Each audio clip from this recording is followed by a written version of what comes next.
Twisamu cyatwigire muri equipe ya Arsenal twifungamo gake Arsenal nabonye uyu munsi izamukanye amakuru nyuma yuko ejo tuganiye ku bita Julian Alvarez ntambara ikomeye cyane ubwo na Victor Hugo Cristiano navuga ati barabundana bashaka kuba byibuze bakora icyo bitanga no kubisikana ubundi umwe yinjira muri equipe ya Atletico n'injira muri equipe ya Arsenal gusa equipe ya Arsenal ku cyo gutanga abona byagaragara ko byibuze itari ko byibuze ari kura ubita Victor Hugo Cristiano ariko uyu munsi nasohotse amakuru avuga ko ubita Bruno Guimaraes icyo bita bid mwibanga rikomeye ngishobora ko yatanze ikaba yamaze kwanga already Bruno Guimaraes muri equipe ya Arsenal the Gunners. Julien Karambizi urakoze cyane kuri equipe ya Arsenal the Gunners nyirizina amakuru yaramutse mu gitondo twaje tubona ibitangazamakuru bigiye bitandukanye bitangaza yuko wamuganiwe ngo mu buryo bw'ibanga iyo bita Arsenal the Gunners yagize gurikira tungurana ijya muri equipe bita Newcastle United iba kubita bid ya miliyoni 60 z'amapaundi kuri inde bamwita Bruno Guimaraes. Bruno Guimaraes ni kapiteni w'ikipe ya Newcastle. Icyo ni cyo abantu bamenya mbere na mbere. Bruno Guimaraes ni umwe mu bakinnyi Newcastle ifata nka untouchable asset nk'umuntu udakorwaho. Buriya Tonali wakoraho ba Elliot baragiye ba Jolinton wakoramo Anthony Gordon wo bita Alexander Isaac yagenda ariko Newcastle uno mukinnyi nk'umukinnyi wemeye kwinjira muri uno mushinga wabo bakiza ubwo ndavuga Saudi Arabia ikigura equipe ya Newcastle binyuze muri PIF fund hariya muri Arabia Saudite bakagura equipe bafashijwemo n'umugabo bita Salman ndetse na Amanda Stavely. Icyo gihe bakibikora umuntu wa mbere wo twakwita ngo nyine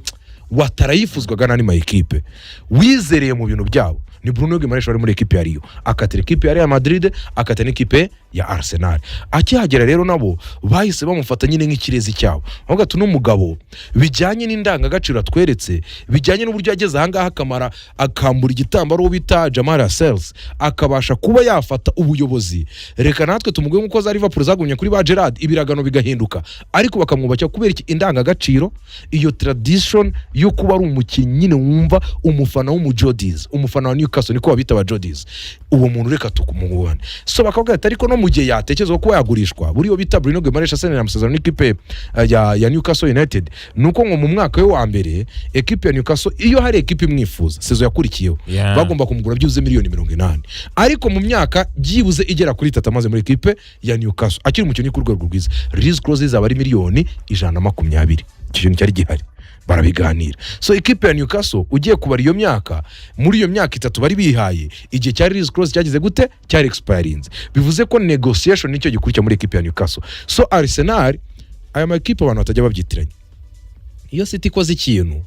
kwa Arsenal kigomba kugira gute gusona kandi cyane Liverpool nimba ushaka guhatana iyo message urayakira United nimba ushaka guhatana iyo message ugomba kugira gute kuyakira bakiguro bita rero Elliot Anderson equipe ya Arsenal nugira utekereza yuko yari bwicare gutsa igatekereza kuko na Arsenal twagiye twumva kenshi ivuga ko bita Sandro Tonali ariko mu kujya kuri Sandro Tonali bisa nka equipe ya Tottenham Hotspur yabatangijemo ikirenge isa nka iri avance muri iyo deal ya Sandro Tonali kandi binasa yuko equipe ya Manchester City no kuri Sandro Tonali bigeze gute ariyo cyane umuntu rero babonye yuko ushobora ko yashoboka bijyanye n'igihe amaze muri equipe ya Newcastle Premier League experience babona yuko yaza gahita shooting mu mikinire yabo agata nkaho akuye ideni rya Christian Organ agasa nkaho akuye umutwaro kuri Zubimendi ndetse na Dick Rice mu bwo turavuga mu in terms of rotation Arsenal yatekereza go yeka yabarinde Bruno Guimaraes ariko equipe ya Newcastle yageze gute yahisi hakana bid ya mbere iraya ari cyo gutinya mbere na mbere tore ko ni bid yanzwe bivuze ko Arsenal shaguma mu bid gakomeza gasunika ariko kongeramo mu central right midfield ugiye kumwadjustinga ku central left midfield nka Declan ima bafite Zubimendi bineva no kumwaka ushobora kuzagenda neza para rapport umwaka wenda uyushize Sanari yaba ari mitiyani yigikwi ku buryo witegura kwipimaho ibintu bishobora kuzagwana umwaka utaye imikino kuri icyo kintu uvuze mbona kuri Arsenal mediane yawe bagomba kwikoramo Giste hari ikintu cyagomba gukorwa kuko akanyereka tutibagirwa ko umwanya wa Christian Orgar agomba kuri mu mukino kuko Mikel Arteta yatweretse ko Christian Orgar atari umuntu urumva wo kuba yajyana na equipe mu ngamba zikomeye sibyo icyo ni cyo tutekerezaho so nimba uwo bita Christian Orgar atari amahitamo ya mbere y'umutoza n'aba amahitamo ya kabiri y'umutoza aho hantu tareta hasigara icyo twakwita loophole harasigara icyuho bivuze ko kuri Mikel Arteta na Andrea Berita mu bijyanye no gukomeza kuguma ku gasongero buriya wagera ku gasongero uwari wese yahagera ariko kuhaguma n'indi task ntabwo uzaguma ku gasongero utegereje ko Declan Rice w'imyaka 3 inishize ari kuri ho niveau akinnye igikombe cy'isi kiza gihekeranye nicyo twakwita Premier League season na Champions League season nyinshi zirimo imikino myinshi ngo bize ko Declan Rice zagaruka ari wa Declan Rice icyo ku ruhande aka kanya twamaze kubona ko Zubimendi agera igihe akaba umuntu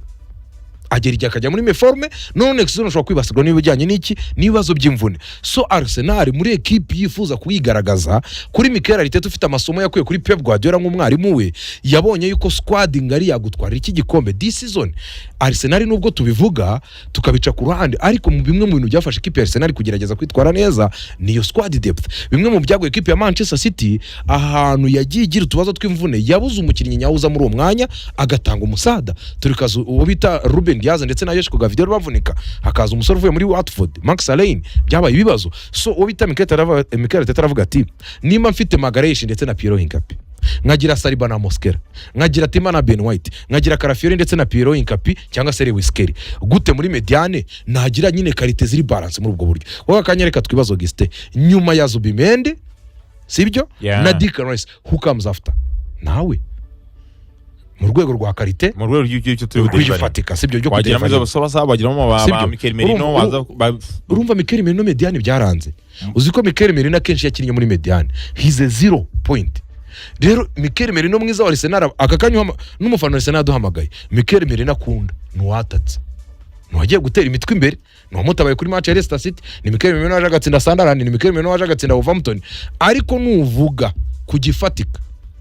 urumva cy'umukinnyi ugomba kuba yaza agasimbura Declan Rice akagira nawe uburenganzira bw'umukinnyi bwo kuruhuka akagira uwo bitariteta akagira amahitamo nyayo yo ko yafata umukinnyi akamuruhutsa yo ko yafata umukinnyi akameza amahitamo yo kuba yakora rotation ibyo byose bitekereje ubona ko muri mediane equipe ya Arsenal ni zimwe muri secteur kubera ko zifite Declan Rice agenda akaziba icyuha akabalance gagasango yiko equipe ku mugongo bituma tutabona inenge zo kubura Martin Odegaard imikino 14 bituma tutibwira yuko Zubimendi wamubuze wahangayika ariko next season turabizi yuko umubiri zushyiza Declan Rice so ukeneye yuko byibuze next season Zubimendi yaruhuka Rice yaruhuka byibuze ukavuga ati hari amahitamo mfite mu mukinnyi nkande nka Bruno Gomes cyangwa se Tonali mu gihe baba bageze gutebaje nkamona rero icyo nashima kakanya nuko Arsenal yatangiye gutekereza yuko yajya kuri Mercato ikifuza ibyisumbuye kuri Christian Orgar ikifuza ibyisumbuye kuri Mikel Merino by'umweko mu gushaka abakinnyi nk'aba ba top class kuko nicyo bisaba kugira ngo uhangane na za peje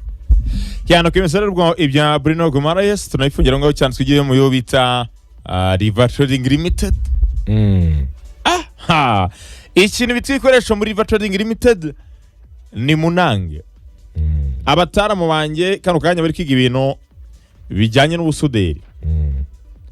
ejo nusoza amashuri cyangwa se yasoza uyu munsi uzakenera kugura ponseze nziza